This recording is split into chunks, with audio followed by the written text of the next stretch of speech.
السلام علیکم ورحمۃ اللہ وبرکاتہ۔ بسم اللہ الرحمن الرحیم۔ عزیز طلبہ،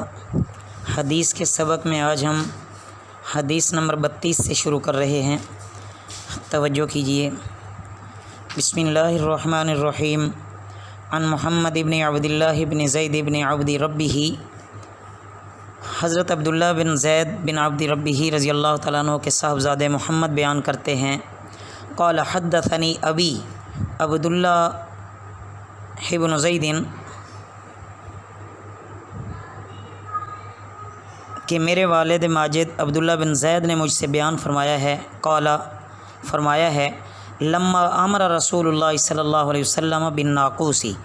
کہ جب رسول اللہ صلی اللہ علیہ وسلم نے ناقوس کے لیے فرمایا، یعملو کہ بنوایا جائے، لیضرب بہ للناس لجمع الصلاۃ، تاکہ اس کے ذریعے نماز باجماعت کا اعلان لوگوں کے لیے کیا جائے۔ طاف بی وانا نائم رجل، تو خواب میں میرے سامنے ایک شخص آیا، یحمل ناقوسا فی یدہ، جو اپنے ہاتھ میں ناقوس لیے ہوئے تھا۔ فقلت، میں نے عرض کیا، یا عبداللہ، اے اللہ کے بندے، اتبیع الناقوس، یہ ناقوس تم بیچتے ہو؟ قال وما تصنع، اس نے کہا تم کیا کرو گے؟ فقلت، میں نے عرض کیا، ندعو بہ الی الصلاۃ، میں اس کے ذریعے لوگوں کو نماز کے لیے بلاؤں گا۔ قال، اس نے کہا، افلا ادلک علی ما هو خیر من ذلک، اس نے کہا کیا میں تیری رہنمائی نہ کروں اس چیز پر جو اس سے بھی بہتر ہے؟ فقلت، میں نے عرض کیا، لہو، اس سے، بلا، کیوں نہیں؟ فقال، اس نے کہا، تقول، تو کہہ، اللہ اکبر اللہ اکبر اللہ اکبر اللہ اکبر،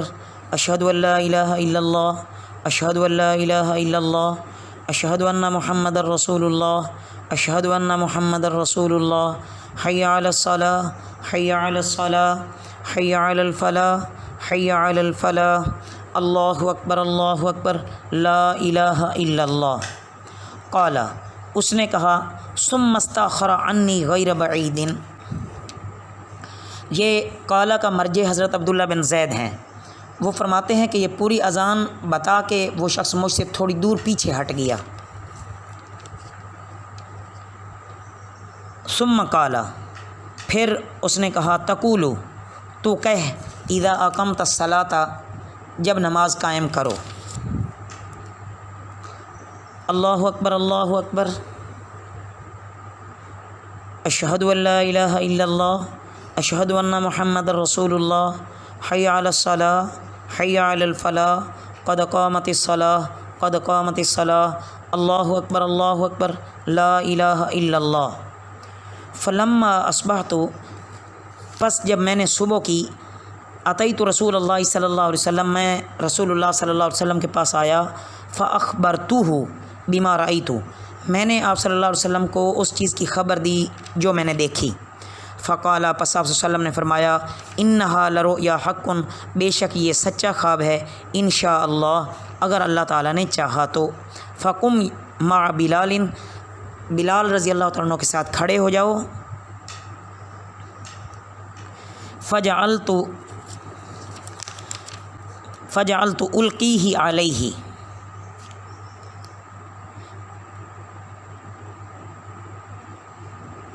تو میں بلال کے ساتھ کھڑا ہو گیا، میں ان کلمات کی تلقین کرتا تھا،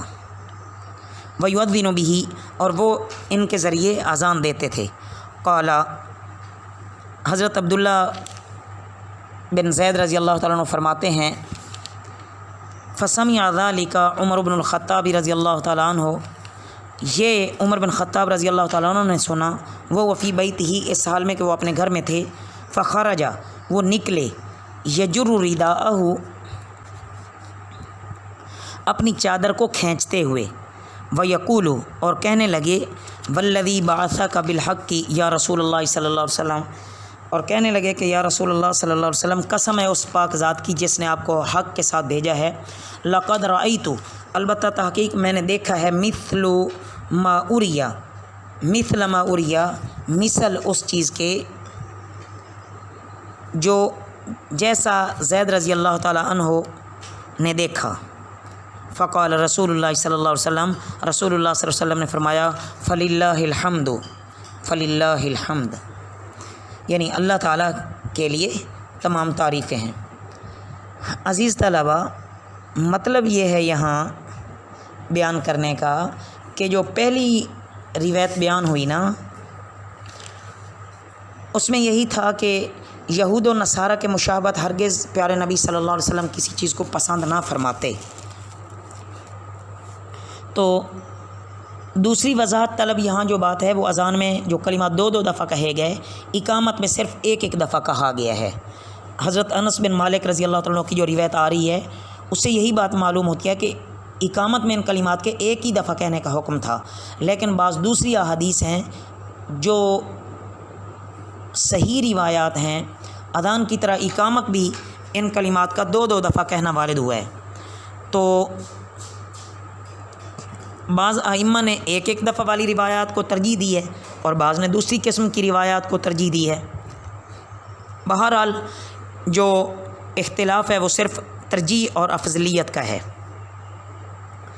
عن انس بن مالک رضی اللہ تعالی عنہ قال لما کثر الناس ذکروا، جب حضرت انس بن مالک رضی اللہ تعالیٰ عنہ سے روایت ہے، فرماتے ہیں کہ جب آدمیوں کی تعداد بڑھ گئی تو انہوں نے آپس میں گفتگو کی، ان یعلموا وقت الصلاۃ بشیء یعرفونہ، کہ ایسی چیز کے ذریعے نماز کے وقت اعلان کیا کریں جس کو لوگ پہچان لیا کریں۔ فذکروا، تو فذکروا ان یوروا نارا، اس سلسلے میں یہ بھی ذکر آیا کہ آگ روشن کی جایا کرے، او یضربوا ناقوسا، یا ناقوس بجایا جائے۔ فأمر بلال، پھر بلال کو حکم دیا گیا ان یشفع الاذان، کہ وہ اذان میں کلمات اذان یعنی دو دفعہ کہا کریں، ویوتر الاقامۃ، اور اقامت میں ایک دفعہ۔ عزیز طلبہ، جو حضرات اقامت میں بھی اذان کی طرح ہر کلمہ دو دفعہ کہنے کے حق میں ہیں، وہ مذکورہ بالا ان دونوں حدیثوں کے بارے میں کہتے ہیں کہ یہ ابتدائی دور کے متعلق ہیں جب اذان کی شروعات تھی، لیکن 7-8 سال کے بعد جب غزوہ حنین کے واپسی پر رسول اللہ صلی اللہ علیہ وسلم نے حضرت ابو محذورہ رضی اللہ تعالیٰ عنہ کو اذان اور اقامت کی تلقین فرمائی ہے، تو اس میں آپ صلی اللہ علیہ وسلم نے اقامت میں بھی ہر کلمہ دو دفعہ کہنے کی تلقین فرمائی ہے۔ تو لہٰذا جو بعد کا حکم ہے اس کو پہلے پر ترجیح دی جائے گی۔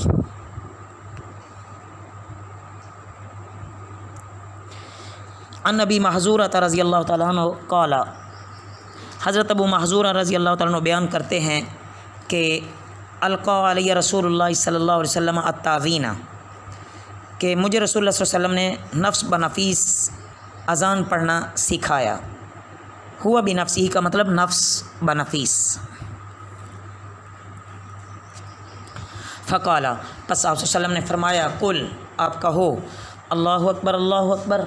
اللہ اکبر اللہ اکبر، اشہد ان لا الہ الا اللہ، اشہد ان لا الہ الا اللہ، اشہد ان محمد رسول اللہ، اشہد ان محمد رسول اللہ،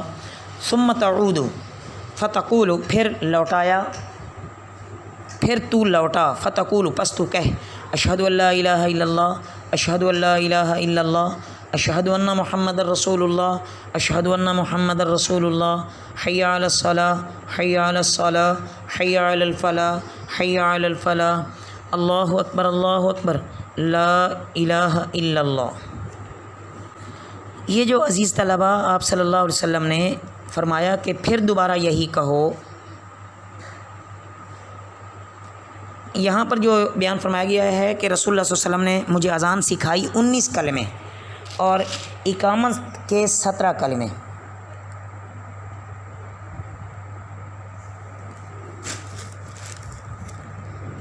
حضرت ابو محذورہ رضی اللہ تعالیٰ عنہ کی جو اوپر والی روایت ہے اس میں اذان کے پورے 19 کلمے ہیں، کیونکہ شہادت کے چاروں کلمے اس میں مقرر آئے ہیں، اور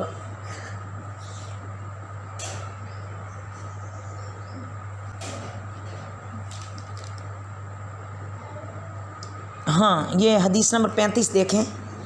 کہ عن نبی محذورۃ رضی اللہ تعالیٰ عنہ، حضرت ابو محذورہ رضی اللہ تعالیٰ عنہ سے روایت ہے ان النبی صلی اللہ علیہ وسلم کہ رسول اللہ صلی اللہ علیہ وسلم نے علمہ الاذان، مجھے اذان سکھائی 19 کلمتاً 19 کلمات، والاقامت اور اقامت 17 کلمتاً اور اقامت 17 کلمے۔ معذرت کہ یہ حدیث رہ رہی تھی، اب اس کا ترجمہ بھی آ گیا، عبارت بھی آ گئی۔ اب آگے تشریح دیکھیے کہ جو اوپر والی روایت میں اذان کے پورے 19 کلمے ہیں حضرت ابو محذورہ رضی اللہ تعالیٰ عنہ والی روایت میں، کیونکہ شہادت کے چاروں کلمے اس میں مقرر آئے ہیں اور اقامت میں 17 کلمے اس طرح ہوں گے کہ شہادت کے کلمے مقرر نہ ہوں گے، بلکہ یہ پھر مقرر نہ ہونے کی وجہ سے 4 کلمے کم ہو جائیں گے، اور قد قامت الصلاۃ، قد قامت الصلاۃ یہ 2 کلموں کا اضافہ ہوگا، تو اس کمی بیشی کے ساتھ ان کی تعداد پوری 17 ہو جائے گی۔ تو جب رسول اللہ صلی اللہ علیہ وسلم غزوہ حنین سے فارغ ہو کر واپس تشریف لا رہے تھے، اس وقت حضرت ابو محذورہ رضی اللہ تعالیٰ عنہ کو سکھائی یہ نماز۔ اس پوری تفصیل سے یہ بات آسانی سے سمجھ آ سکتی ہے کہ رسول اللہ صلی اللہ علیہ وسلم نے شہادت کے کلمے اشہد ان لا الہ الا اللہ اور اشہد ان محمد رسول اللہ مقرر یعنی بجائے 2 دفعہ کے 4 دفعہ کیوں کہلوائے؟ غالباً اس کی وجہ یہ تھی کہ جو اس وقت نئے لوگ مسلمان ہوئے تھے، ان کے دل میں اس وقت تک ایمان آیا نہیں تھا، انہوں نے صرف حکم سے مجبور ہو کر اپنے اس وقت تک کے عقیدے کے بالکل خلاف اذان دینی شروع کر دی تھی، اور اذان کے کلمات میں سب سے زیادہ ناگوار ان کو اس وقت شہادت کے یہی 2 کلمے تھے۔ اس لیے جب وہ ایک دفعہ کہہ چکے تو آپ صلی اللہ علیہ وسلم نے فرمایا کہ ان کلموں کو دوبارہ کہو اور خوب بلند آواز سے کہو، اس لیے اس طرح فرمایا۔